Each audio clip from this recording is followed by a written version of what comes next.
এদিকে নাশকতার আশঙ্কায় দেশের 6 জেলায় মোতায়েন করা হয়েছে সেনাবাহিনী ও বিজিবি। চট্টগ্রামের পরিস্থিতি জানাতে সরাসরি যোগ দিচ্ছেন সহকর্মী আজিজা হক পায়েল। পায়েল, চট্টগ্রামে আইন শৃঙ্খলা পরিস্থিতি কেমন দেখছেন এখন, জানাবেন বিস্তারিত।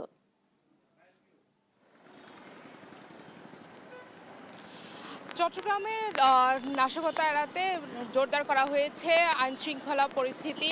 আমরা সকাল থেকে দেখতে পেয়েছি পুলিশ বাহিনী সহ নানা সেনা টহলও দেখা গিয়েছে কিছুটা, তবে সেনা টহল খুব একটা চোখে পড়েনি। তবে আইন শৃঙ্খলা বাহিনী পুলিশের তৎপরতা আমরা খুব বেশি দেখতে পেয়েছি। আমরা আছি এই মুহূর্তে চট্টগ্রাম কাজী দেউরি মোড়ে।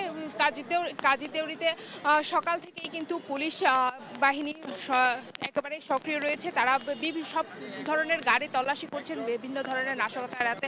বিভিন্ন গুরুত্বপূর্ণ মোড়ে কিন্তু তারা জোরদার চালিয়েছেন এবং তারা বিভিন্ন গাড়ি তল্লাশি করছেন যাতে কোনো ধরনের নাশকতা না হয়, সেই জন্য তারা না পরিস্থিতি নজরে রেখেছেন এমনটা জানিয়েছেন।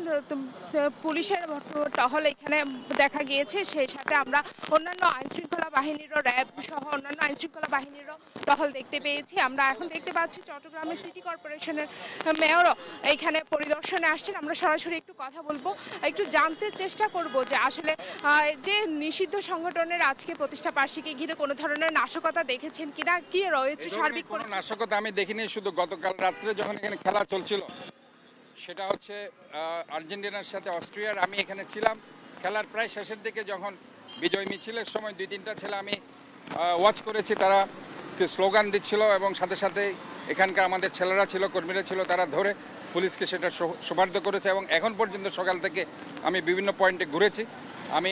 আমাদের নেতাকর্মীরা বিভিন্ন পয়েন্টে আছে, আমাদের পুলিশ বাহিনী, আইনশৃঙ্খলা বাহিনী সবাই আছে। আমি কোনো ধরনের কাউকে এই ধরনের দেখিনি। তবে আমি যেটা প্রত্যয় ঘোষণা করতে চাই, একজন চট্টগ্রাম মহানগরের সিটির মেয়র হিসাবে নয়, চট্টগ্রাম 80 লক্ষ মানুষের অভিভাবক হিসাবে আমরা সবাই যাতে শহরকে নিরাপদ রাখি। কেউ যাতে কোনোভাবে এই আইনশৃঙ্খলা পরিস্থিতি অবনতি না করে, এবং এই আইনশৃঙ্খলা পরিস্থিতি অবনতি করলে অবশ্যই সেখানে আইনশৃঙ্খলা বাহিনী তাদের ব্যাপারে কঠোর সিদ্ধান্ত নেবে।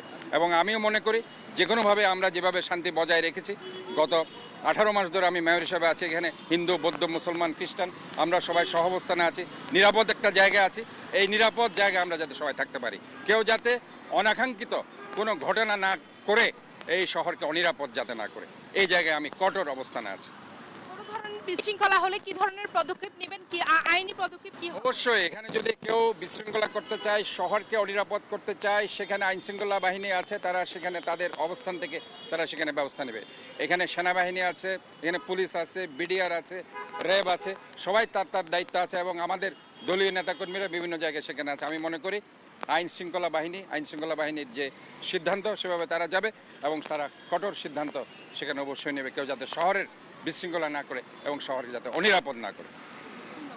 আসলে যেমনটি বলছিলেন, আইন শৃঙ্খলা বাহিনী তৎপর রয়েছেন এবং কোনো ধরনের বিশৃঙ্খলা সৃষ্টি হলে সাথে সাথেই কিন্তু আইনি পদক্ষেপ নেওয়া হচ্ছে।